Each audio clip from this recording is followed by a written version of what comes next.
मैंने जब अपनी देसी मुर्गियाँ पहले बार ली ना, तो इसके पीछे एक राज है।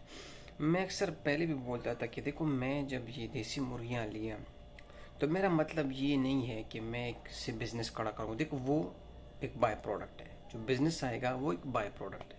लेकिन मेरा मसला क्या था कि मैं जो फूड कंजम्पशन थी ना, जितने हमारे खाने पीने हैं वो सारे आर्टिफिशियल है।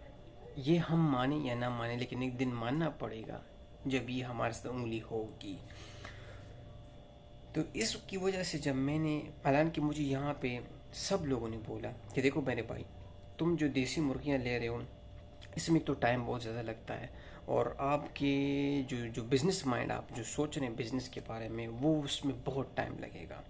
योर एनर्जी, टाइम, पैसा ऑलमोस्ट सेम लगेगा, लेकिन एनर्जी और टाइम बहुत लगेगा, क्योंकि जो देसी मुर्गियाँ होती हैं वो जल्दी ग्रो नहीं करती, वो आहिस्ता ग्रो करती हैं, और वो बाद में जाके आपको इश्यूज बना सकती हैं। लॉन्ग रन में आप फेड अप हो सकते हैं।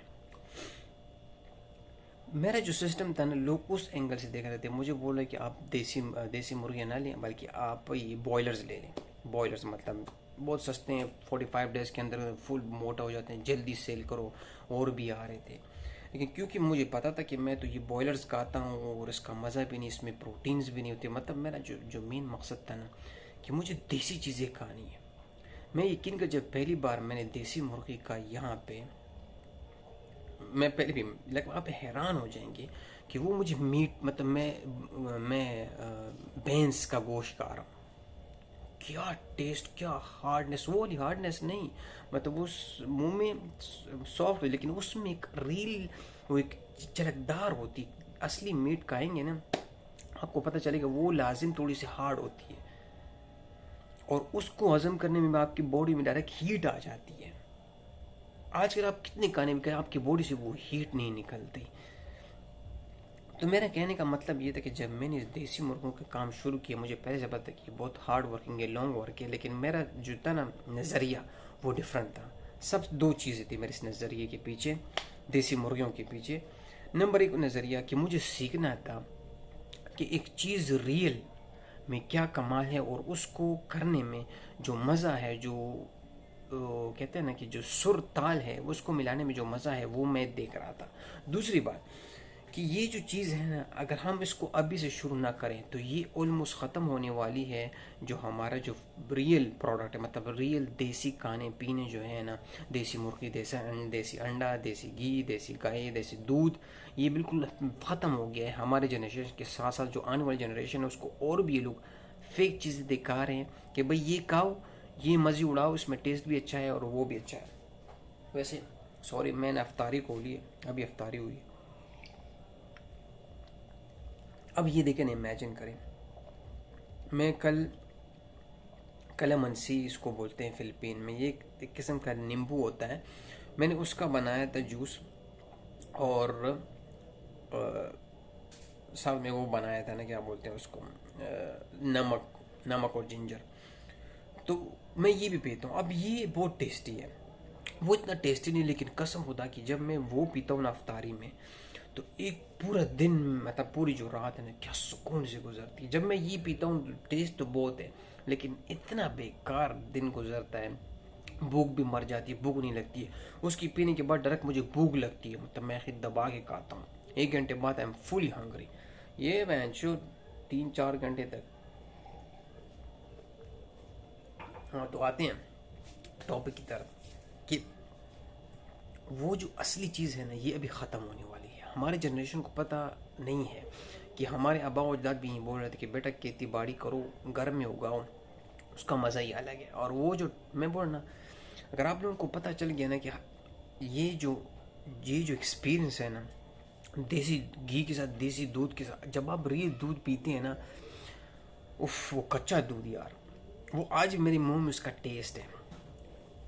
तो आप सोच नहीं सकते। तो मैं ये जो चीज़ जो कर रहा हूँ ना, ये जो एक्सपीरियंस मेरे साथ हो रहा है, मैं इसलिए आप लोगों के साथ शेयर करना चाहता हूँ कि आपको बोलता हूँ कि ये सफ़र इतना मज़ेदार है ना, इतना लुत्फ़अंदोज़ है ना, कि आप जब इसको करते हैं ना, आपको सीखने को बहुत मिलता है। प्लस ये चीज़ें आहिस्ता आहिस्ता हो रही होती हैं। इस आहिस्ता आहिस्ता होने की वजह से आपकी ज़िंदगी में थोड़ा सा मध्यम आ जाते हैं। आप कंपटीशन के पीछे नहीं जाते हैं। आप बोलते हैं यार मेरी मुर्गियों में एक अलग ही मज़ा है, मैं इसको एक अपने तरीके से उगाऊंगा, मैं अपने इस खेत को अपने अंदाज से उगाऊंगा, मैं अपनी भैंसों को अपने अंदाज तरीके से इसको सिखाऊंगा। एक अजीब किस्म की कैफियत है। मैं आज मेरी एक मुर्गी बीमार, मतलब एक छोटे से जो रूस्टर है, छोटा रूस्टर है, वो थोड़ा बीमार हो गया। तो मैं ChatGPT से पूछे कि यार मुझे देसी टोटका बताओ, मेरे पास पैसे नहीं है, मैं मेडिसिन नहीं ख़रीद सकता।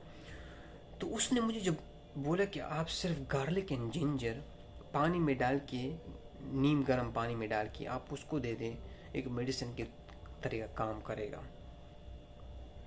जिसके साइड इफ़ेक्ट्स ज़ीरो हैं ऑलमोस्ट। मतलब थोड़ा ज़्यादा मत करें, लेकिन उसने बोले क्वांटिटी के लिहाज से दे दें तो उसके साइड इफ़ेक्ट्स टोटली ज़ीरो है। ये होती है कुदरत एंड नेचर की जो चीज़ें होती है ना। हमारे टाइम में हकीमों ने, जो हकीम थे ना, हकीम हमारे ज़माने, अभी तो हकीम भी ख़त्म हो गए, उन लोगों में ये चीज़ थी कि आपको कम से कम एक ऐसी मेडिसिन दे दी जिसकी साइड इफ़ेक्ट्स 5% भी नहीं होती थी। मैं अपने ज़माने में जब मेडिसिन खाता था, हकीम वो अब्बू लेके जाते थे कभी कभी हकीम के पास, तो उनकी गोलियां जो होती थी वो ऐसे लगता कि जैसे मैं टॉफ़ियाँ खा रहा हूँ, जैसे मैं गाजर का हलवा खा रहा हूँ। उसमें एक चीज़ था, शायद आई डोंट नॉट रिमेंबर, लेकिन कसम खुदा कि मुझे लग रहा है मैं गाजर का हलवा खा रहा हूँ। क्यों? क्योंकि उन लोगों की जो रेसिपी इंग्रेडिएंट्स होते थे वो सारा देसी चीज़ों से बनता था, मतलब देसी खानों पीनों से बनता था, हर्ब्स, देसी हर्बल से बनता था। उनके टूथपेस्ट रिकमेंड करने वाला वो हमेशा मिसवाक को रिकमेंड करते थे। I mean you can not imagine कि उनकी मेडिसिन शायद अभी मिले या नहीं मिले, आई डोंट थिंक सो। लेकिन उन ज़माने में क्या क्या मज़ा आता था। तो मैं सिर्फ बात ही करना चाहता हूँ कि यार मेरी जान, देखो जो हो रहा है वो तो हमें नज़र आ रहा है, लेकिन इसके बाद जो होगा ना वो बहुत ही ख़तरनाक होगा। अगर हम अपने आप को सस्टेन नहीं कर सकेंगे फूड के लिहाज से, क्योंकि अभी हम लोग शहरों में देखना, अब शहरों में तुम किसी को रिकमेंड ही नहीं कर सकते। वो बेचारा ना प्याज हो, चलो प्याज टमाटर तो वो गमले में उगा देगा, नो डाउट, लेकिन मुर्गियाँ, भैंस, गाय, बतख मतख उनको पालना इज़ वेरी डिफ़िकल्ट, क्योंकि वो माहौल ही ऐसा है कि उसमें तुम नहीं पाल सकते। कम है, छोटी है जगह, छोटी है, वो पड़ोसियों की शिकायतें भी आएंगी, दैट्स अ बिग इशू ना। वो आप मुझसे अच्छा बेहतर जानते हैं। इसलिए मैं इस कंट्री में आके भी मैं गांव में आया, क्योंकि मुझे पता था कि भाई इधर भी ध्यान रखना है, मुझे ज़्यादा स्पेस मिलेगी बनिस्बते सिटी से। तो ये चीज़ जो अभी आने वाली है ना, ये सिर्फ और सिर्फ इस खाने की वजह से हमारे साथ होगी। जिसमें प्रॉब्लम क्या होगी कि इन लोगों ने तो हमें ग़ुलाम बना दिया कि भाई आर्टिफिशियल खाना खाओ, ये फेक कैंस के खाना खाओ, ये जो फ्रोज़न चिकन है इसको खाते जाओ और मज़े उड़ाते जाओ, सस्ता भी और ऐश करो। लेकिन होगा क्या? होगा कुछ यूँ कि इस सस्ते के खाने के चक्कर में हम तो अपने पाँव पे कुल्हाड़ी मार देंगे। हम बोलेंगे भाई पैसे कमाओ और आर्टिफिशियल लो, हालांकि पहले घर में उगाओ, घर में निकालो, घर में ये चीज़ें बनाओ और उसको खाओ, तो उसकी ताकत और उसकी कमाल जो है ना, मैं इसलिए बार बार बोल रहा हूँ ना इसकी कमाल, क्योंकि ये चीज़ आप जब खुद ट्राई नहीं करेंगे ना, you will be never experience. अभी भी आपको ऐसा फील हो कि यार ये बहुत मुश्किल काम है, लेकिन ये इतना इजी काम है कि मतलब आप कुछ भी कर, आप जॉब भी कर रहे हैं ना, ये आप थोड़ा सा किसी और के पल्ले इसको करवा दें। अगर आपके पास पैसे हैं ना, याद रखें आप एक अच्छी सैलरी ले रहे हैं, उसमें से थोड़ा सा 5, 6, 10% निकाल के ना किसी आदमी को दे दे। गाँव में जाके एक दिन छुट्टी के दिन चले जाएं, एक आदमी को बोलें सर ये मेरा 10% है, इससे आप 4-5 मुर्गियाँ देसी ले लें, बस आप उसको पालें। आपके घर में काफ़ी जगह है और काफ़ी लोग, यू कैन नॉट इमेजिन, लेकिन हम जाते नहीं हैं। तो वो आपकी मुर्गियों को पालेगा, वो आपकी मल्टीप्लाई होंगी, आप हर महीने थोड़े थोड़े पैसे देंगे फीड के लिए भी और उसकी मुर्गियों को बढ़ाने के लिए भी। तो यू विल बी सरप्राइज कि वो इतना बड़ा बिजनेस बन जाएगा, नॉट एट ऑल बिजनेस। फिर वो आपके घर में देसी मुर्गी, देसी अंडे आएंगे, आपके बच्चे, और आप जब वो खाएंगे ना, तो मैं कसम खुदा कहता हूँ ना, ये जो मौसमी बीमारी है ना, अगर ये आपके घर से न निकली तो मैं इधर हूँ, मेरा सर काट दें। अब इसके साइड इफ़ेक्ट्स ही नहीं है, इस पे फ़ायदा ही फ़ायदा है। इसका या हमारे इम्यून सिस्टम और हर चीज़ को ऐसे तरीके से करता है क्योंकि हम इसके साथ कनेक्टेड हैं। हमारे जो है ना कुदरती निज़ाम है कि हम इस ज़मीन से निकले, ये 4 चीज़ें इस ज़मीन से निकलता है, जो इस ज़मीन से रियली में निकलता है वही रियली हमारे लिए बेनिफिशियल है। अदरवाइज जो आर्टिफिशियल हम खुद फैक्ट्रियों में और जो अनहाइजीनिक तरीके से बनाते हैं बल्क में, वो हमेशा डेंजरस ही होगा, ये मान लें। थिंक दैट्स इनफ, लेकिन that's reality, you will one day understand.